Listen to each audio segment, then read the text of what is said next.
So folks, we're in for a real treat today with our first speaker. Linda Briggs is the Associate Director of Respecting Choices and an ethics consultant with the Gunderson Health System in La Crosse, Wisconsin. With 25 years of nursing experience as a critical care staff nurse, nurse manager, and clinical nurse specialist and educator, Linda joined the Gunderson Health System in 1999 to provide leadership in the development and dissemination of the internationally recognized program Respecting Choices. She has been privileged to consult with healthcare leaders, organizations, and communities around the world, providing education and support in implementing the principles of effective and sustainable advanced care planning programs. Her clinical and research interests have focused on disease-specific planning needs of patients with advanced illnesses and their families. Linda has led the development of the Respecting Choices curriculum, co-authored several Respecting Choices manuals and programs, and has published numerous articles regarding advanced care planning and end-of-life care. In 2015, she received recognition from the Tribeca Disruptive Innovations Awards for her impact on with the Respecting Choices program. So let's get the conversation started today with Linda. Okay,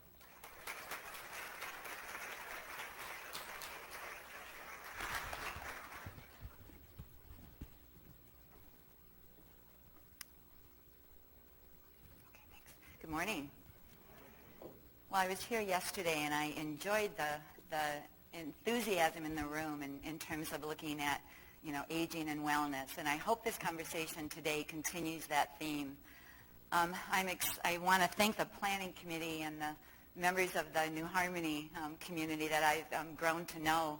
It's been my second visit here, and I have enjoyed interacting with the groups and the teams here that really want to make a difference. So the topic that I'm going to talk about is related to wellness. It is related to taking control of our lives and making a difference for however long we have. And I was thinking of Greg O'Brien last night, as we probably all were, probably had a hard time sleeping last night after his wonderful presentation. And I think his courage to share his story is what we try and help patients every day with our work, is where are they in the progression of their illness, and what will help them live well for the rest of their lives. So with one of the focus being on Alzheimer's, I'm going to make some of my examples. I think I'll try and integrate those into one of the themes of this course. But at the end of the day, this work is for each and every one of us, is for how we want to take control of our lives and live well and help our families understand what is most important to us. So again, I have the privilege of going through some information that will clearly relate to the Respecting Choices program. But as the objectives review, the focus of today is really about conversations. What do conversations mean to us? Why are they important? Why are they so hard? I was thinking of, again, the courage that Greg and his family have shown in being able to talk to each other. That doesn't happen without work. It doesn't happen often without people getting assistance, learning how to talk to each other. So we're going to talk about the power of those conversations and some strategies that we've learned in our work to help open up those channels of communication and help people get to a place that they feel comfortable with, get to a place that they want to take forward for themselves and for their family. We're also going to talk about the fact that there's quite a bit of evidence now that quality conversations make a difference. They're just not nice to have, they're important to have, but they also make a difference in the health and well-being of people as they continue to live with their illness, and also for the health and well-being of their families who live then with their loss, but also with the certainty of the decisions that were made were consistent with what their loved ones would want. So I'm going to start with a story. CBS Sunday Morning came and visited the La Crosse community about a year ago, and it's a great way to kick off. I'll let them tell our story in terms of how these conversations over time have become part of the community culture. And then we'll talk about how that happened. It didn't happen magically, but again, this is from CBS Sunday Morning. So that story now, while very common in the lacrosse community and actually other communities that we work in, I want to emphasize that it's not just about creating a document, but I wanted you to notice the peace of mind that conversations left in the minds of the family that are left at the bedside. So end-of-life documents are helpful, and obviously that's an endpoint of a good conversation. But by themselves, they often will not do the job. They will not create that kind of peace of mind and wellness for the survivors. This program, then, growing up in the lacrosse community, it wasn't always this way. And I want to show you now another more common story that was actually video recorded of a real patient and their family back in 1993, prior to the beginning of the Respecting Choices community-based effort. This story, and you'll see it by the clothes and the glasses that people wear, it's an outdated video, but it's not an outdated story. And I think it will resonate with with many of you in the room, and will probably demonstrate that we have a lot of work yet to do. So again, this is a story that was recorded in the lacrosse community prior to the implementation of the Respecting Choices program. So how many of you think that this is a more common story? And look at how many people have raised their hands. So this is the work that we have yet to do. This is the reason why we do this work, because in the lacrosse community, Dr. Hammes saw these kinds of situations in the early 90s, and he simply said it doesn't have to be this way. So the lives of our patients and individuals and their families are at the heart of the work that we do to relieve their suffering, to help them plan ahead, to help them live as well as they can for the rest of their lives, and to then help their families understand that. But that doesn't happen without work. And so after this kind of a story, the community decided to get organized. And I'm going to share with you briefly some of the ways they got organized, but more importantly, focus on a key component of that system that was created, which is how to engage people, how to help them talk to each other, and help them convert those conversations into goals and values that can be communicated to others and for others to understand and make decisions. So this framework of moving from a document, thinking that a document can do this work that I've just described, is really the fallacy in the United States.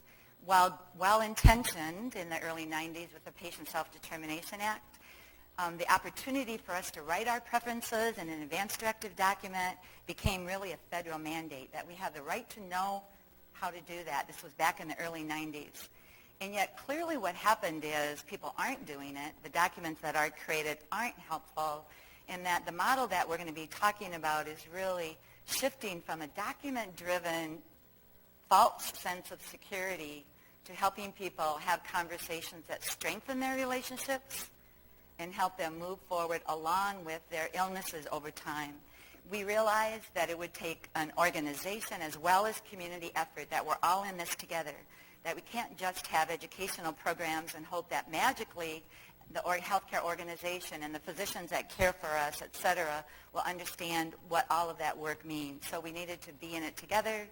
We knew that this is a team approach. We absolutely need to have all of our healthcare providers take responsibility for recognizing when you might need a conversation, recognizing when to make a referral, helping you getting the kind of assistance you need, not just telling you you can complete a document, but we're here to help you. And that meant the learning of new skills and new practices.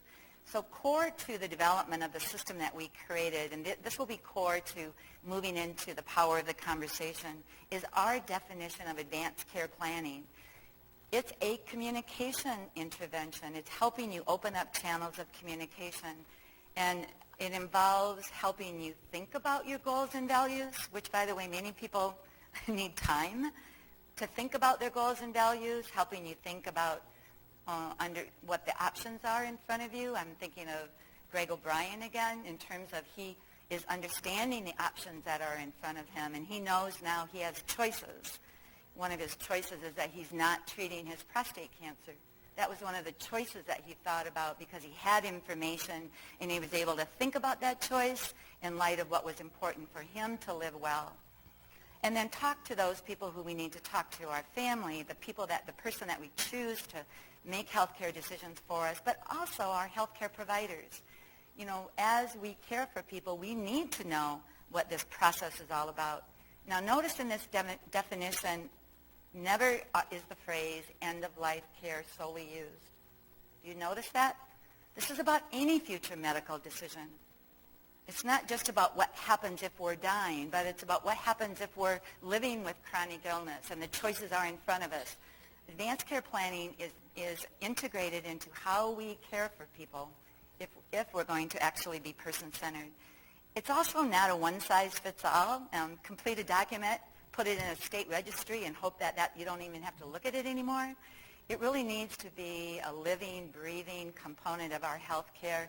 But what we need to plan for when we're healthy is not the same thing that we need to plan for if we were Greg O'Brien or if we were in the last year of life. So we've created a model that acknowledges that our goals and values will change over time, acknowledges that what we need to plan for is different, and we build this into then our care for you over the continuum of your life.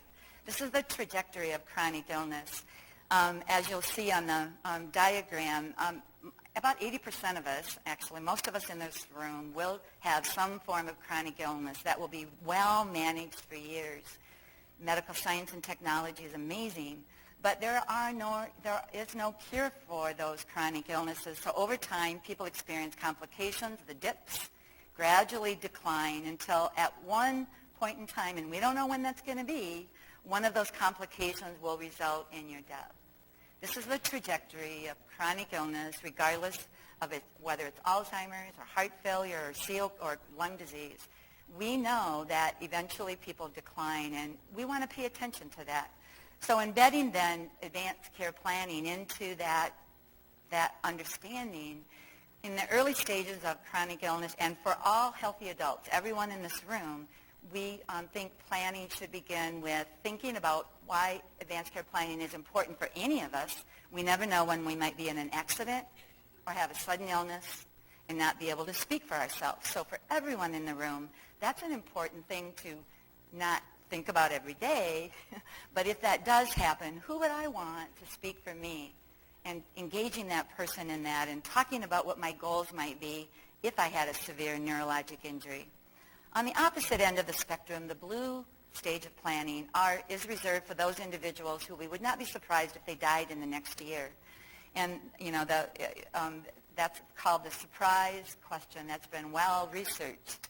And it then focuses our attention to help people at that stage talk about their goals for continuing or accepting life-sustaining treatment, where they want to die, what kind of resources are available to them. So this is where our end-of-life resources come into play, our hospice partners, our palliative care folks for sure.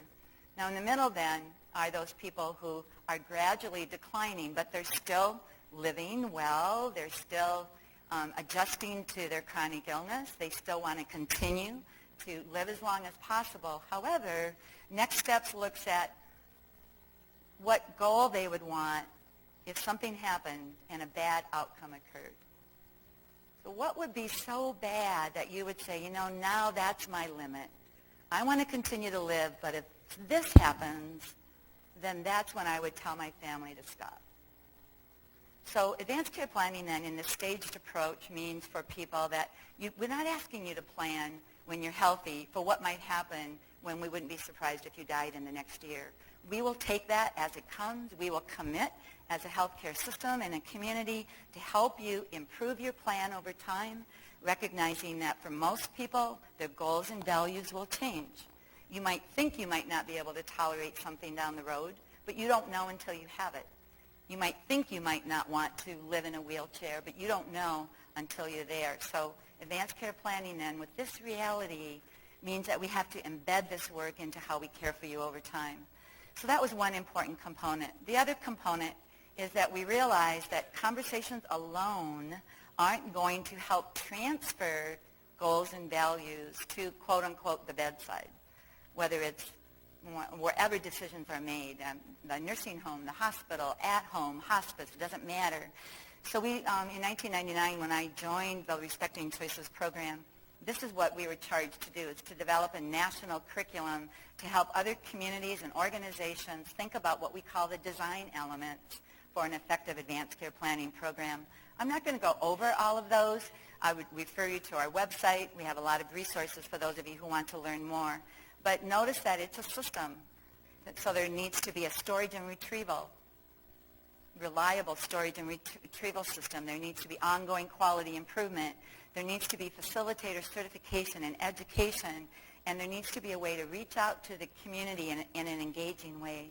And overlying all of that, it requires leadership at every single level. Today we'll hear stories about leadership in terms of the community, but this also takes healthcare organization leadership. Now, what's the goal of that system?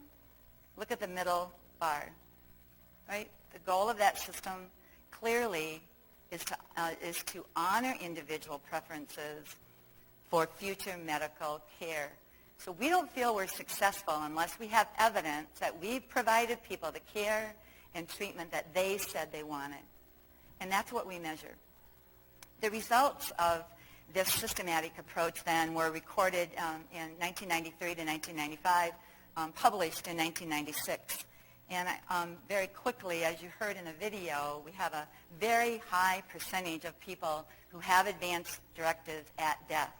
So the La Crosse Advanced Directive Study, the first one that was done, looked at all deaths in the La Crosse community. We didn't cherry pick this, but we looked at all deaths in the La Crosse community, which was about 540, and looked at whether or not they had an advanced directive. 85% at that point in time had an advanced directive. More importantly, we wanted to make sure that document was in the medical record where they received their care, right? It doesn't help that it's in a file cabinet at home. It doesn't help if it's locked away and nobody has access to it. And then even more importantly, we looked at, did they get care and treatment that was consistent with what they said they wanted? We repeated that study with a smaller population 10 years later, and you'll see the results of a well-monitored system. We improved on the number of people who had advanced directives.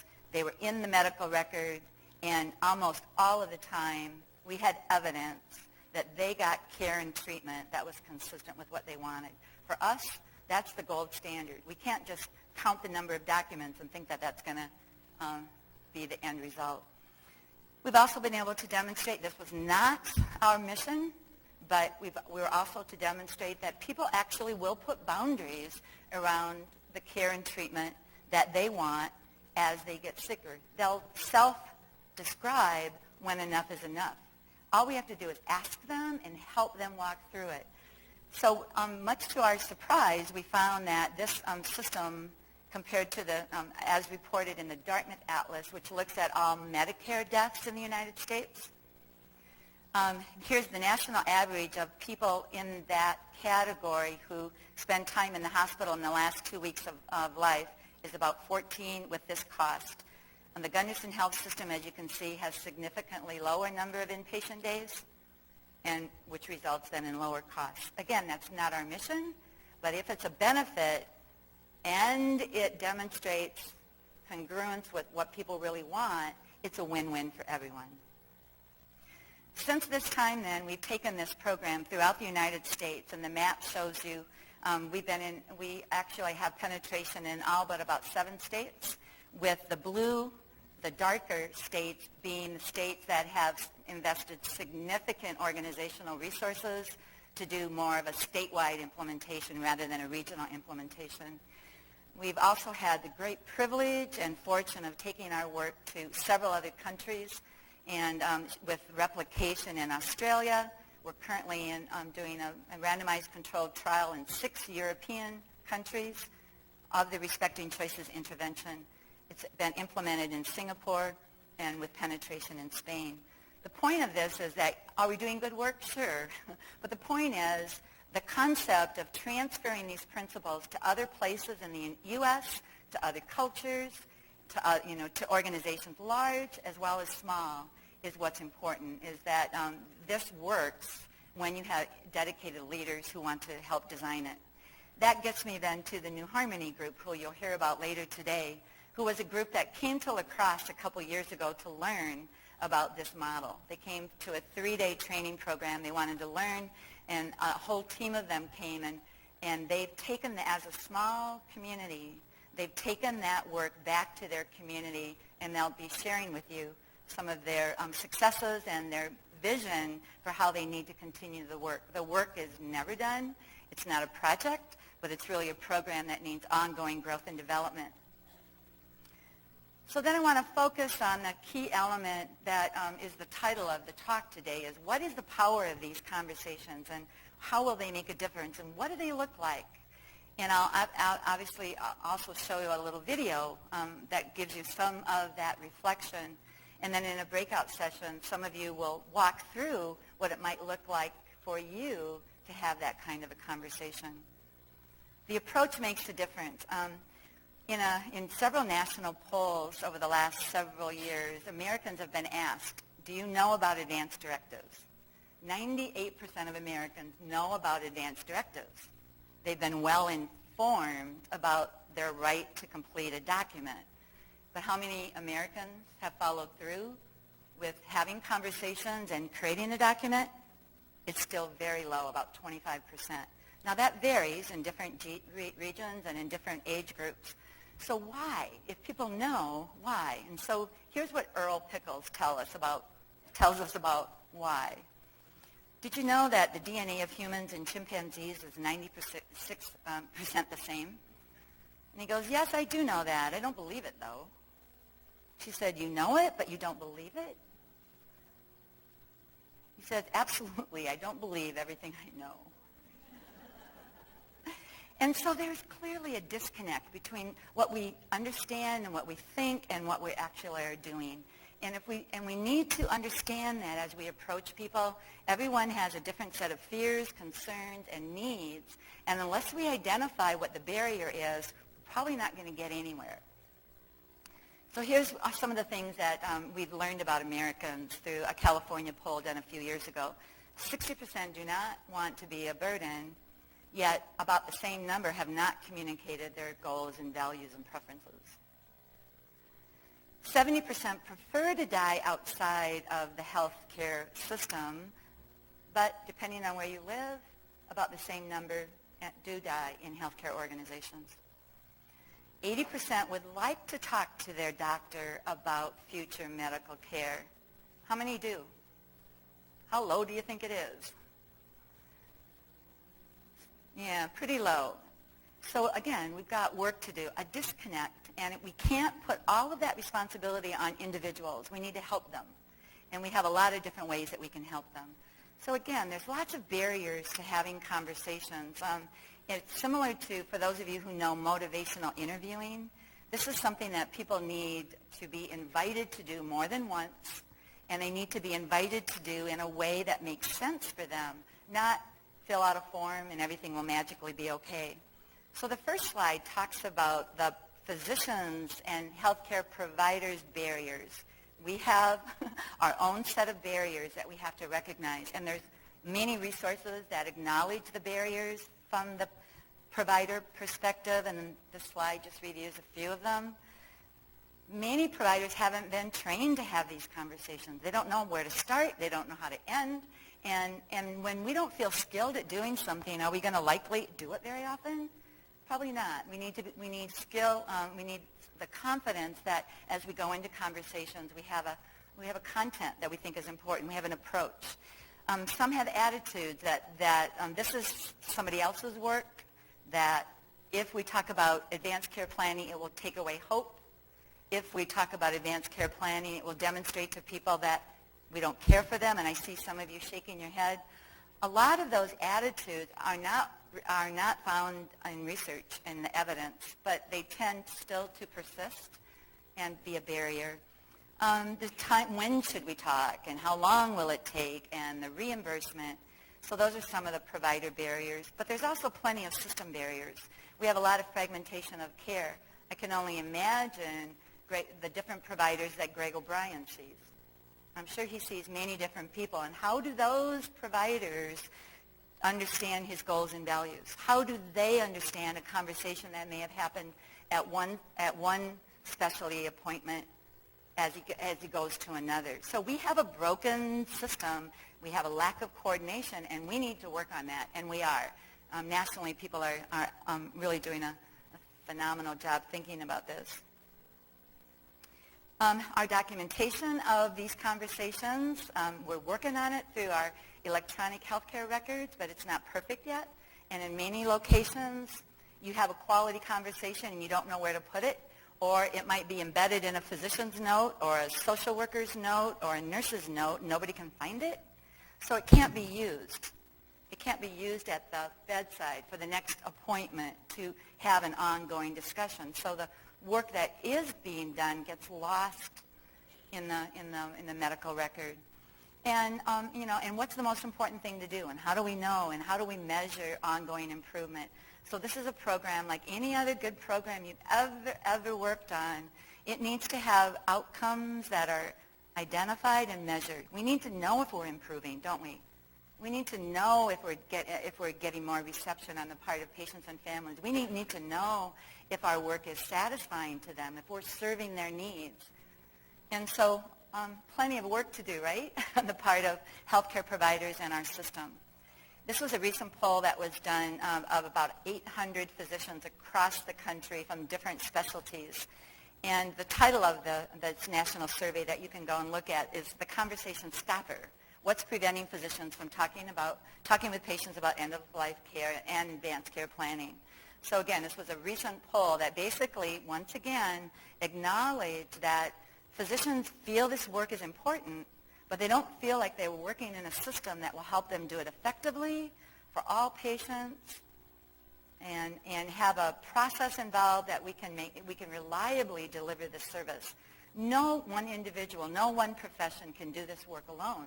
That's been also part of the fallacy. It's the physician's job. It's the social worker's job. It's the palliative care providers. It's all of our responsibility. We just need to know that as we need to know where our resources are and how we can make referrals. But without having a system to work in, this attitude of not being able to introduce this on the provider part, on the physician part, will continue, and we're working on those systems. But our patients and families have barriers too, fears and concerns, and they often fall into different categories. I'm not here to review all of those, but I am here to say what we have to do is ask people, what are your fears and concerns about doing this planning? What cultural or religious or ethnic views are important to you? Rather than go in with a canned approach, we'll craft an approach based on what you tell us. And they believe it can wait till later. I bet a lot of you in the room go, yeah, I should think about doing that, but I haven't yet. And then not knowing how to talk with their own families. That's one of the biggest barriers. How do I open up the conversation with people who love me?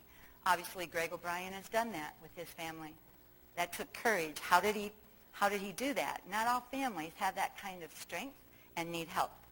So what we've learned in our approach is that people do need help with this advanced care planning. In our healthcare organizations, everywhere we consult, there's the mandatory checkbox question on admission. Some of you who've been hospitalized patients have probably been asked it several times. Do you have an advance directive? Yes, no. Do you want help? Yes, no. End of story. Is that the kind of assistance that you think people need to walk through some of the most critical decisions of their life? Nope, it hasn't worked. It's not been very effective, but that is the common approach. The kind of assistance we're talking about, I'll walk through some of the variables, but they obviously, with a little bit of help, they are very receptive to this work. We have a high rate of recruitment when we approach people in a way that is much more relationship-oriented, much more, we want to help you do this. We want to create a path that makes sense for you and not make you just do a document because That's what the federal government requires us. What we have learned is that people don't come to these conversations with well-formed goals and values. And I was thinking of Greg's decision not to have his prostate cancer treated. Now, I'm sure he didn't make that decision in one day, right? I don't know what his process was, but people often need time to reflect. They need time to think about what are the consequences of doing something or not doing something. What's important to me to live well for the rest of my remaining days. And so people need time to do that.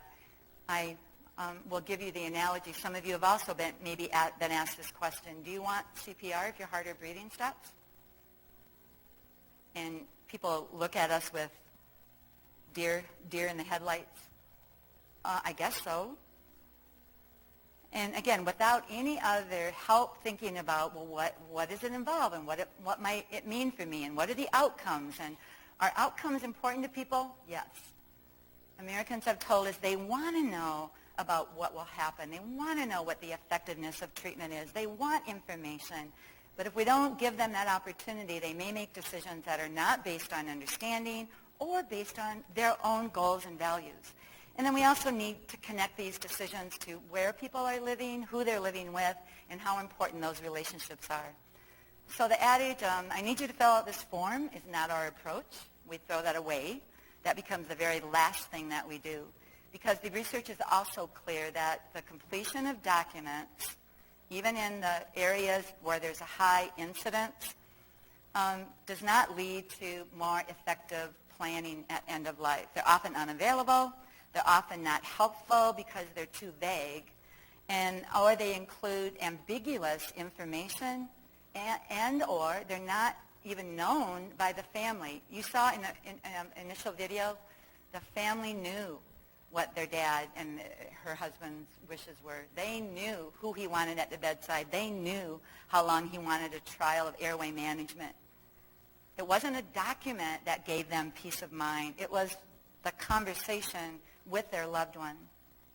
So just completing documents isn't going to be the story. The story is really about the conversation. And so we created the role of the facilitator, and we have facilitators at what we call the first steps, the next steps, and the last steps level. Obviously, people who are need to help different levels of planning, have different information and knowledge. And facilitators then help people walk through what they need to understand, how they need to think about their goals and values, who they need to talk to, what questions do they have. So out of this initial conversation, people walk away with a better idea of what they need to do next. Oh, I need to talk to my son and ask him if he's willing to be my agent. You mean I actually have to ask someone if they're willing to be my agent? What would that role look like? It may stimulate questions to take back to the physician. I wonder what my physician thinks about how successful CPR would be for me. I now have a question that I can go back and ask my physician because the facilitator has uncovered a gap that exists for me. How do I think about goals and values? What's important to me? You know, no one's really asked me that question. And there's been some evidence that when we ask people, what is your goal?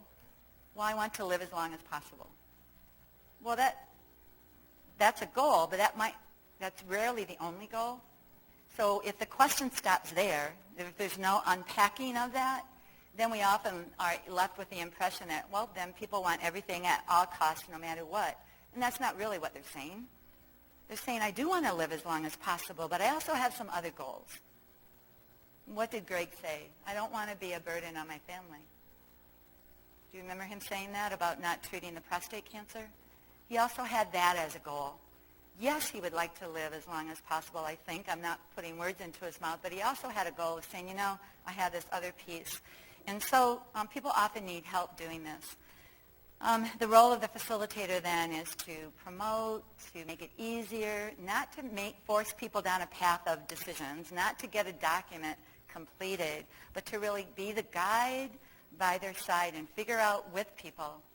And for some people, they need 2 and 3 and 4 conversations before they're ready to take action. Again, for those of you who know motivational interviewing, the same is true for advanced care planning. It may take 5, 6 invitations for people in order for them to understand. When I started having conversations with my young adult sons years ago, and I chose my eldest son to be my healthcare agent, I was surprised that the first conversation with them, and now they were like 14, 16, and 19, something like that, it took 2.5 hours. And part of it was because as we talked, they had their own issues. Well, Mom, if something happens to you, who's going to take care of us? Mom, if something, typical teenagers, right? Where's the money going to come from? Have you done so that's all fair in this planning process, is that people, it's a relationship, right? And what we do and what we decide has impact on other people. So it was 2.5 hours, and I did choose my eldest son to be my healthcare agent. And then when my middle son turned 21, on Mother's Day, actually, that year, he came to me and he said, Mom, I'm 21 now, and I'm much older and wiser. And I think it's time for me to be your healthcare agent. And the point of that story is, once you get the conversation started, it becomes okay to talk about over time. We get better at it over time with families. It gets more easy, right, to open it up because that conversation. So don't expect the first conversation with your family to be easy. For some people, they've been waiting for you to open the door, and others are like, not now. But that's part of the process and part of the work of what we call person-centered planning. What do you need to know? How can we help you move along that path from not doing anything to conversations to creation of a plan that makes sense for you?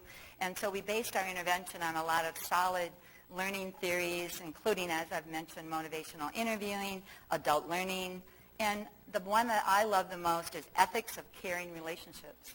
We care about the conversations people have. We care about what impact it has on their family, and that then is integrated into our approach. So our communication techniques don't involve yes and no questions. Do you want CPR if your heart or breathing stops? You won't see that kind of question in our approach. We ask open-ended questions. What do you know about advanced care planning? What fears or concerns do you have? What experiences have you had? And we listen, and we help people clarify what they're learning. We understand that they don't come to the conversations and say, Linda, I want A, B, and C. I've had a few who are very clear about it, and they've just been waiting for someone to ask. But most people need help. And our approach is that's why we call it person-centered, is what do you need, and how can we help you get there? We use a variety of tools so that our facilitators are trained in a similar way. And why is that important? So that they have a skill set, but also so that we can be assured that every person that we approach gets the same level of care. Every person that we approach deserves the same level of care. We also get to a point where, yes, there are people who need to make specific treatment decisions. I've mentioned the CPR decision. Do you want CPR if your heart or breathing stops? But again, our approach is, first of all, what do you understand about CPR? A lot of misconceptions. I've had people say, well, can you just do it for a couple minutes and see if it'll work? Or could you try CPR, but I don't want you to put that tube in. I don't want that. Or could you try CPR, but don't take me back to the hospital? These are all fair questions that people have. And we won't know what their gaps are unless we ask them. Otherwise, they'll make a decision that isn't based on true informed consent. That's what this process is. We then also, with permission, ask people if they'd like to learn about the outcomes of CPR. It's not as successful as most people think. It's certainly not zero. But what does that individual know, and what would they like to know? And I've probably had several hundred conversations about the CPR decision, and I have never had an individual say, no, I don't want to know about a decision that affects me. I don't want to know the information. I've never had that. What they want, though, is that information to be delivered compassionately, factually, without bias, allowing the individual to take that information and integrate it into their goals and values. They've had enough of our values and our biases imposed upon them, right? So the way that information is delivered is also a skill. And then what do they hope for? This is a very important question. So individuals who say, I think I'd like to try CPR, but I never want to go back to the hospital again. Well, guess what? Those two goals are incompatible. If CPR is started, you will go back to the hospital. That's just the norm, except in a few rare situations that some of you may be thinking about, but that's the norm.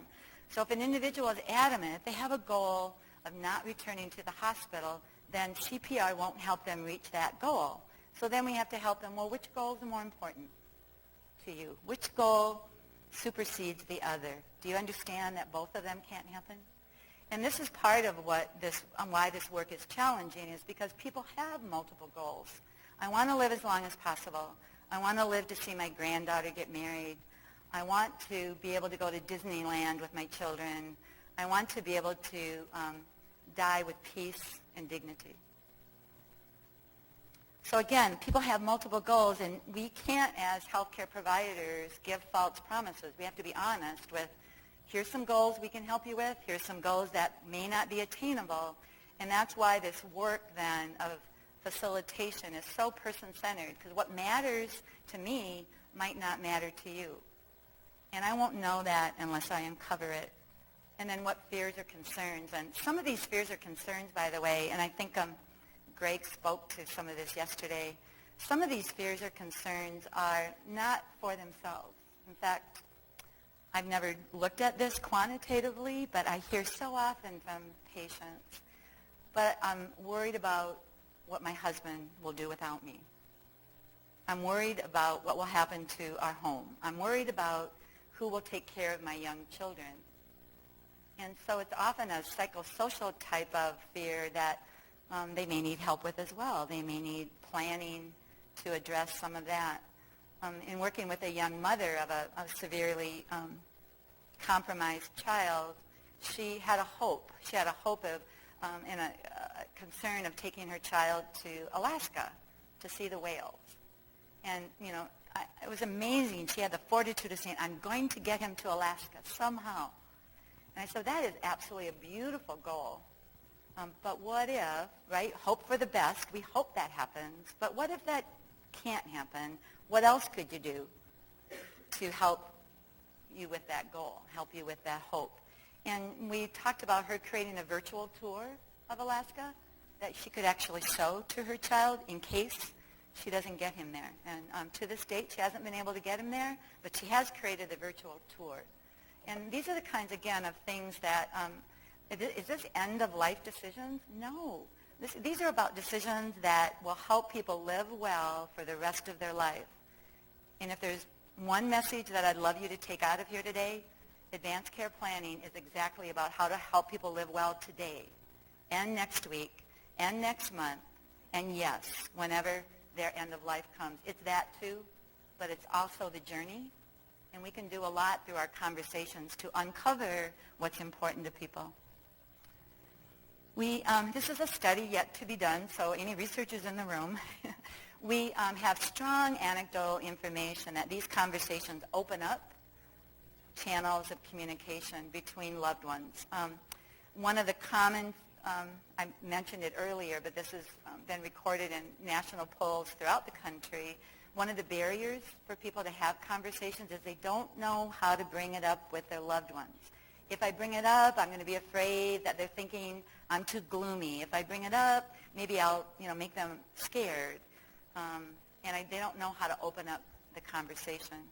But once the conversation is opened, it's amazing what it does not only to continue that work, but what it does to actually build and strengthen relationships among loved ones. I should have told you that Art was hard of hearing, and in preparation for this video, he went and got a new hearing aid, but then he forgot it at home. So I had to keep repeating the question. That's why I was sitting very close to him as well. So he was hard of hearing. Could you see Art thinking as I was asking questions? Can't you see him?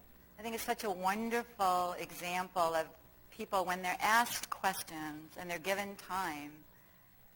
They're asked questions often that they have never really thought about, but they have feelings about. if you give them some time and it starts to germinate. Art also, during this conversation, he had told, and Greg was sitting there and listening, and we started out the conversation, and Greg said, I know what Dad wants. Me and Dad, we're really close. I know what he wants, which is not atypical for us, and we go, okay, that's great. Hopefully this will just strengthen what you know. But almost without a doubt, at the end of each and every conversation, the healthcare agent or family member says, what? Really? I had no idea. So that perception that we know what someone would want, and just do a little test of your own family, if you're ever wondering, go back and talk to your husband, your friend, your sister, your mom, and I bet you'll be surprised about some of their views, simply because you've never talked about them. So during the conversation, we discovered, Art says to me, he goes, well, Linda, I've decided that I don't want CPR if I'm on dialysis and my heart or breathing were to stop. I've decided that. And Greg goes, what? He'd never told his family. The only people that knew it were the renal dialysis staff, and they dutifully, they went through that decision-making with him. But what was the gap there? A lack of communication to other people who need to know, and other systems that would need to be created. So in further exploration with Art, I said, would you, does that decision apply to when you're on the golf course? Anywhere? He goes, well, absolutely. I just assumed it applied everywhere. And I said, well, we got some work to do, because unless we put in some other systems, in Wisconsin we have a do not resuscitate bracelet that people can wear to inform EMS that they do not want resuscitation. And he goes, oh my gosh, and he was so excited, I want that bracelet. And so with pride, he wore that bracelet until he died. But this is an important example of the fact that the conversation was helpful. He had made a decision, but we didn't take it forward as a healthcare system to ensure that his wish would be honored as much as possible. Now, can we always assure that people's wishes are honored? Nope, but we can try. And we can do a lot better job than keeping them isolated to the renal dialysis staff. They were the only ones that knew about this information. So what did you learn about Art's goals and values? Anybody remember? What did you learn about what was important to Art? Being able to do the things that he's doing. Now, again, you might look at a 91-year-old who needs to go to dialysis for 4 hours, 3 times a week, as burdensome. He didn't see it that way. He wanted to not be any worse than he was. Yep. What's another goal that he had? He didn't want to linger. And when we show this video, many health providers go, well, he's already on dialysis. He already has chronic kidney disease. From the healthcare provider's perspective, he's already lingering. It just shows you sometimes the disconnect between what we think is important to people and what they believe. So he didn't want to linger, and his definition was really important, right? I couldn't leave that alone. His definition was he doesn't want something that would disable him mentally or physically and require him to go to a nursing home. That's all I want, he said. That's all I want. But how helpful that was for him to say it out loud, right? And so those were just a few of the things that came out in that 4-minute component of that interview that were extremely valuable. Let's talk about Art's. Oh, actually, I'll come back to that in a minute. I'll do it right now. I take it back. I'll come back to it. We'll go back to Art's final chapter and what happened, but just think about what you learned about Art's goals and values as we go forward. Now, these one-on-one conversations obviously are time-consuming, aren't they? They require coordination, and that's obviously a burden for a healthcare system to find resources and time to do this work. What we do know is that people who come from lower socioeconomic populations learn best face-to-face. They don't learn well through written information and internet, et cetera. Now, other people learn through those resources. So this isn't a one-size-fits-all, but we know that it needs to be available for certain groups and certain individuals who need that extra help, It's kind of like when I finally went to an online course. I'd gone to face-to-face education all my life, and then I had to take a course, and it was online. I did not like that at first. I had to get used to it. But again, people learn differently, and people need different things. So this conversation and the New Harmony group have demonstrated that several times, and it's something that we'll do in the small breakout. We can have these kinds of conversations in group settings so that people can start thinking about the questions, talking with their friends or family or whoever is in the group, and using this as an efficient way to help people think about this work. This isn't an advanced directive class. It's a class about how to think about this work, how you need to move, how you can walk through opening up conversations, what your goals and values might be. So this group concept has been very effective in spreading the word. For our patients with Alzheimer's and heart failure and COPD or lung failure, they often have to come to group classes anyway as part of their wellness for their disease. And so these group conversations can happen with people who have like illnesses. So it's part of your heart failure education. It's part of your Alzheimer's education. That can kind of normalize it for people. And they can also, share some common bond with other people who are going through what you're going through. And that can be very helpful as well. And there are some strategies that we've integrated to help people walk through this online. Again, some people might be able to do that effectively, to walk through some of these questions online and then come in for a review. There's many different ways to mix and match this concept, but the goal is that we're trying to promote person-centered conversations that make a difference for that individual. So let's talk about some of the power.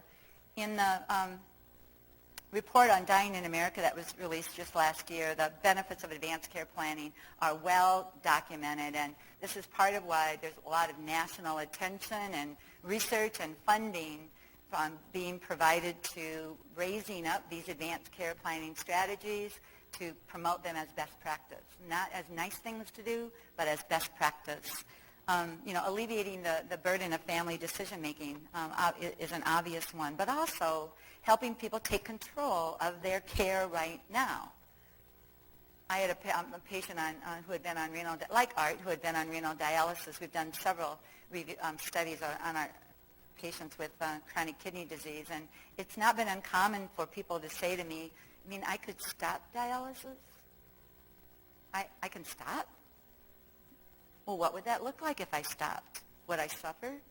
And so those series of questions obviously need to be answered, but the awareness on individuals' parts that they can actually stop something once it's started is a new awareness. So this is part of how a choice that I have now. This is a part of how I might want to continue to be involved in my care. Maybe not now, but just the fact that I have the choice down the road is something that now gives me control over my life. Certainly shared decision-making, not should you do this?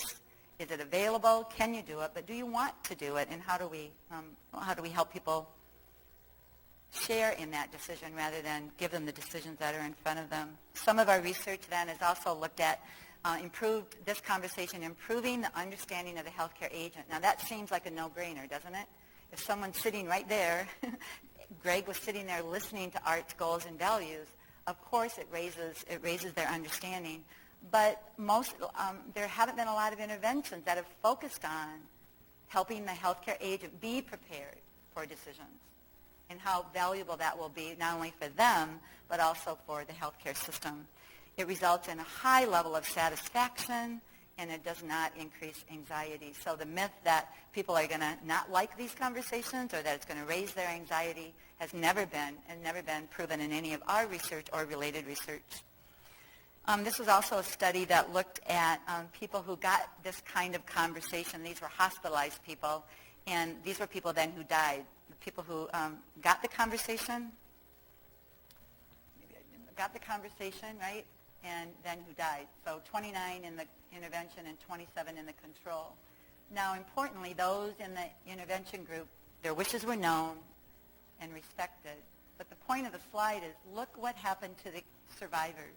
For those people who got the intervention, their stress level, their anxiety, and their depression was significantly lower these numbers over here show significance compared to those people in the control group who were not afforded this family intervention. So this has long-lasting effects for the survivors. It can reduce complicated grief, and it can certainly. Do you remember Carol Goodman when she was telling her story about the decision she made for her mom? She cried, and then she got angry that she had to make a decision that she was not prepared to make. That carried with Carol. Carol lived in our community, still lives in our community, and we used her to tell this story in live audiences several times because it was so compelling. And she finally said, and not one time did she tell the story where she didn't cry. And where do you think those tears came from? The fact that she could have potentially made a decision that her mother did not want her to make. And that burden carried with her. And she finally told us, she goes, I'm done telling my story. You're going to have to find someone else. I just can't tell it anymore. But that kind of grief and stress carries with people. And our duty to take care of our families is obviously important. This is another study that showed that people who get this kind of intervention are highly satisfied with their overall hospital care. They're highly satisfied with their overall. So it's a communication intervention that people appreciate and enjoy, and it raises satisfaction. Let's go back to Art's final chapter. A few years later, he collapsed in the parking lot. He was still living alone. He was only golfing 1 day a week, not 3 days. But he collapsed in the parking lot of his dialysis treatment center. He was rushed to the hospital, given emergency care, and diagnosed with a severe stroke and admitted to the intensive care unit. The medical team believed he would survive. He was very strong in many ways, but because of the severe stroke, he would suffer mental and physical disabilities and would not be able to care for himself. Now, based on that reality and that diagnosis, what decisions do you think his son, Greg, as his healthcare agent, made on his behalf? This was Art's worst nightmare, wasn't it? This was exactly what he said he didn't want. And so with sadness, but with confidence and certainty, his family said, no, we need to stop. This is what Dad would want, and we know that. We remember the conversation. He was transferred to one of the hospice units where he died 2 days later. That family wasn't going to live with uncertainty. In a book called Having Your Own Say, which might be of interest to some of you, that was edited by the director of Respecting Choices, there's a chapter in here on testimonials from patients and families.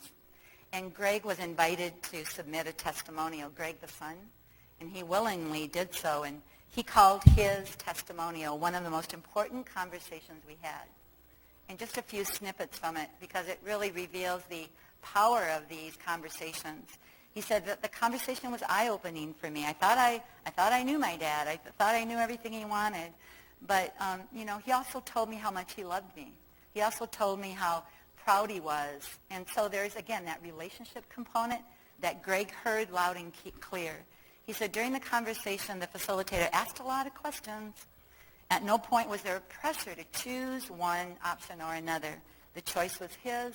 The facilitation provided the roadmap.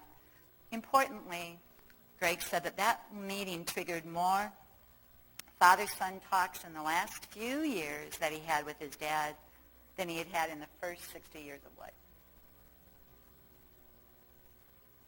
So that's why we call I guess it's softer evidence. I don't even know if I like that term, but we haven't measured it quantitatively or even through qualitative research. But we know that conversation has enduring power. For the patient and family, I think you could see it in several of the stories, as certainly in Greg's story of we knew what he wanted, and at the bedside we weren't left with that uncertainty. We did this together. It's going to obviously decrease loss and grief management. But I want to, as my last part about evidence, is really to highlight the importance of this work for us as healthcare providers. How many of you are healthcare providers in the room? Can I just see? Yeah. We live with and watch people watch things happen to people, and we often wonder, did they want it? Is this what they would have chosen? Nobody knows. And we live with that kind of uncertainty. It actually has a diagnosis called moral distress. there's some literature out there about, exactly this situation, not knowing what people would want, wondering if we're putting them through more than they would have want, causing burnout and turnover and clearly long-lasting distress. And I bet some of you in this room can remember a patient or two that comes immediately to mind when you think about, I don't know if he would have wanted that. So this work not only makes us a better healthcare team because we're in this together, and when we see people in need, we can have resources and make referrals, but it also gives us a better satisfaction for the work that we do, because no matter what a patient chooses, if we know it's their choice, we can follow it. If some people want to be more aggressive than others, the point is once we know that, it makes it much easier to do the things that we need to do to help them achieve that goal, and that creates significant work satisfaction.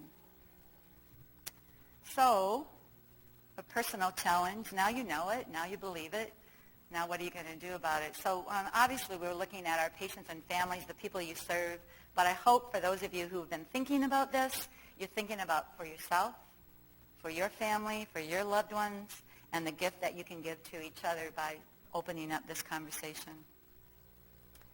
And my last slide is just an announcement of we're having our Respecting Choices teams gather for the first time now in Milwaukee, Wisconsin, to share the lessons that they've learned implementing Respecting Choices, to share their success stories, to share their strategies, and we're bringing them together in Milwaukee for our first, what we call Respecting Choices National Share the Experience. And the power of that, it's been a privilege to do this work, not just for myself, but for how I see it's impacted so many organizations, communities, and healthcare providers and patients and families around the world. So it's been one of the most rewarding things I've ever done. And I thank you for your attention, and we certainly have time for some questions if you're interested.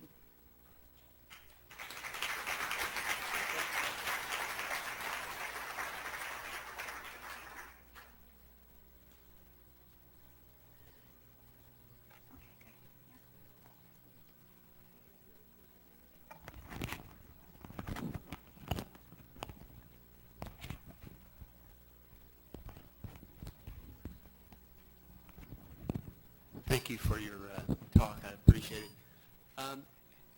In your experience, have you found that people who have completed the process of deciding what they want in their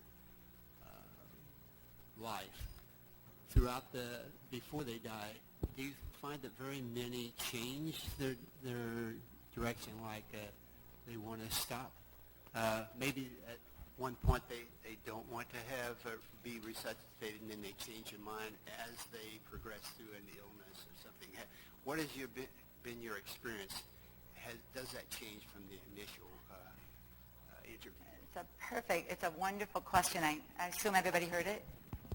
Yep. So a couple things. Number one, the research shows that people change their decisions as they live with chronic disease. So over time, the research shows that. And in our experience, it's very common for people to revisit their goals. And in fact, we see it so commonly that we actually invite people to revisit their plan on a regular basis. So for our renal dialysis patients, we revisit their plans yearly because, we care for them. We see them, 3 times a week. So it's easier. For some of our patients, we don't have as close of a connection, but we encourage them to review it on a yearly basis. We also encourage our healthcare providers to take the initiative to help people revisit when there's a decline in the illness, when there's a decline in function.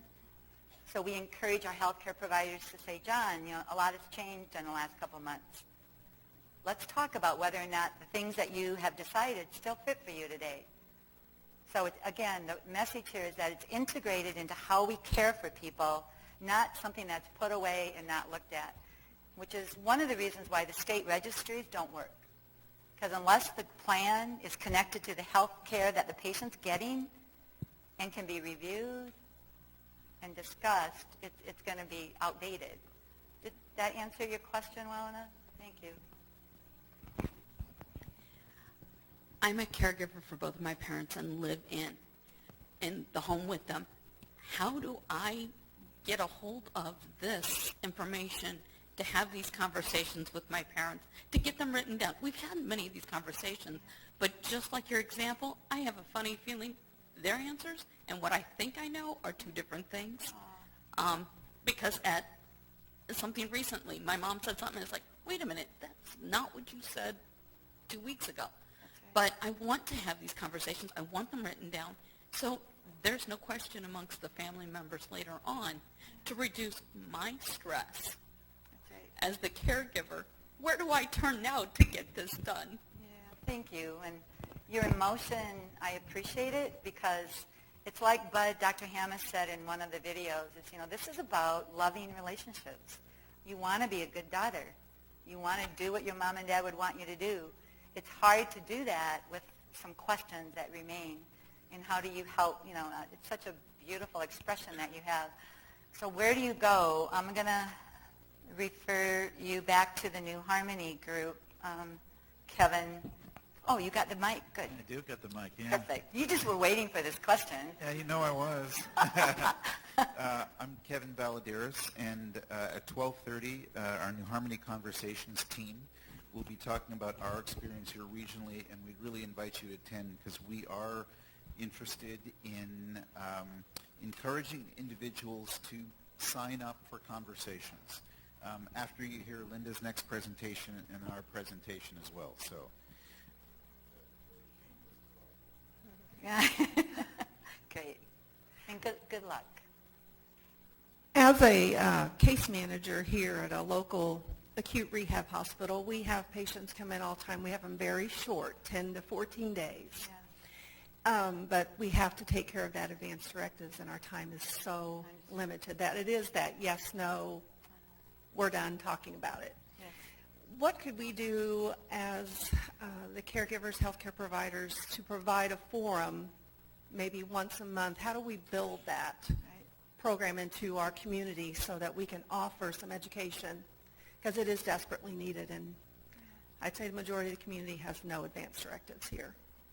Thank you. So, she presents yet one of the common issues that we see, that people come in for a very short-term, maybe an outpatient procedure, et cetera, and we need to have those documents because we need to know who your healthcare agent would be, the person who would make decisions for you.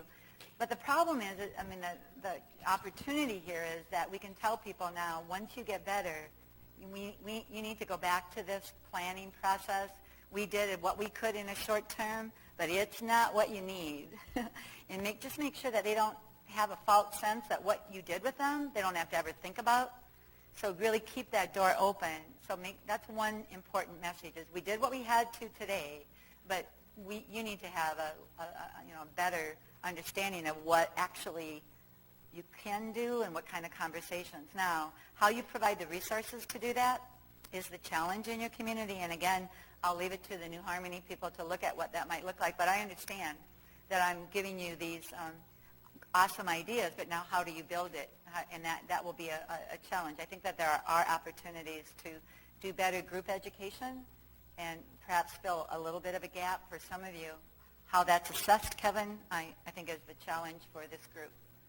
But thank you for that awareness, is that sometimes we help people complete these documents because it's better than nothing, but now we make sure that the door isn't closed to. This is only the beginning. So on discharge, I'm going to remind you, go back and visit. Thank you. Mm-hmm.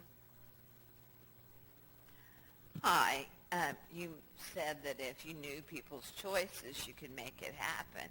But in Art's talk, he said he did not want to go to a nursing home. And I think that's pretty universal. But unfortunately, sometimes it's inevitable. How do you deal with not being able to accommodate their choice? Yeah. Thank you very much for that. I hinted at that, but this gives me a chance to follow up. So you're right. Sometimes people have hopes and dreams that they want to verbalize, like, I never want to go to a nursing home. And what we always tell people is, number one, we can't guarantee that. If your family cannot care for you at home, we cannot guarantee that you wouldn't go to a nursing home. So we have to be honest.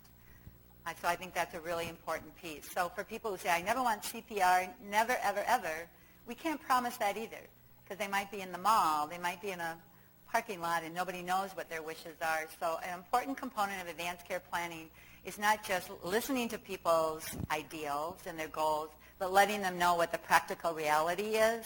So thank you for that, again, awareness that we have to be truthful when we can't guarantee your wish.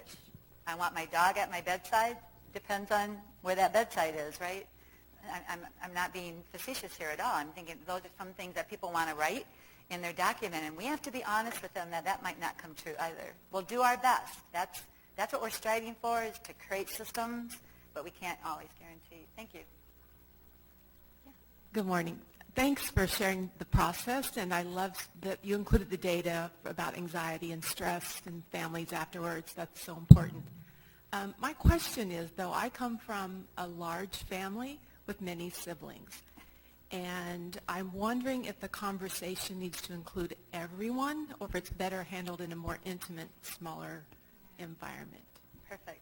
And the answer is it depends on the family. But thanks for, again, that awareness. Is the largest family conference that I ever had was 15 people in the room. And they all wanted to be there. Now, we had to set some ground rules that one of the individuals was chosen to be the decision maker, right, was going to be the surrogate. And we had to let that process, but then they could write down questions as we went along. And that took 2 hours with a family conference, but it was really important for that family. So the principle that you're bringing up is, number one, is who else needs to be involved? Who does the patient, the individual, want involved? Because also on one of the videos, there are sometimes family members that patients don't want involved. And they have that right as well. So it needs to be a decision that you as a family, the patient, your mom or your dad, say, here's what makes sense to us. And it could be multiple answers. It could be two-phase. Let's start with a smaller group, and then once I get clear, then we'll have a family meeting, and we'll explain. With families that are spread out, we encourage patients, individuals, to write letters to the rest of the family. Say, I had this conversation with, 2 of my sons and my daughter, but I wanted the rest of you to know that this is what we talked about. These are my wishes, and I want you to support the people that I chose to make decisions. So sometimes that kind of communication. But the principle you're bringing up is, you bet, there's other family members involved, and we try and include them. We do a lot of including them through FaceTime and Skype and conference calls, so they don't always have to be physically present, but they can listen. And that's, again, being as creative as you can. Another great principle to bring up, not a one-size-fits-all. Nice. Okay. I was just want to piggyback to her question from the extended care facility. I work more in an acute setting as a nurse practitioner. How did you overcome so many different electronic medical record systems? Because that's the frustrating part of my job. There's no tab that says this was my previous advance directive that I brought to the hospital. Yes. So they may have had that conversation at her facility the last 14 days. I'm not aware of it, and that was so challenging and frustrating to the patient. I had that conversation. I don't want to have it again right now. That's right.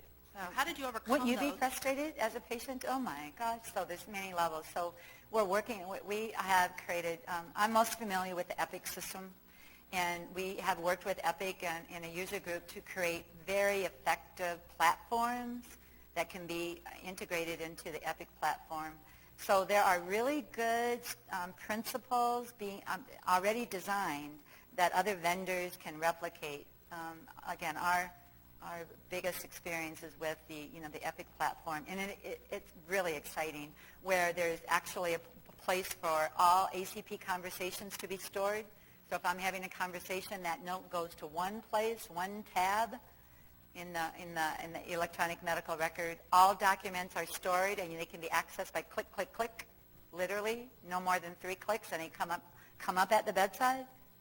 So they can actually be reviewed. So lots of different strategies, and it really relates to that one of those elements that I didn't go over today, but it requires an organizational commitment to redesign a broken system. Yeah. Sorry to shortchange the answer, but it's possible, and organizations are doing it. Yeah. Come to our conference. There's a whole session on electronic medical record documentation.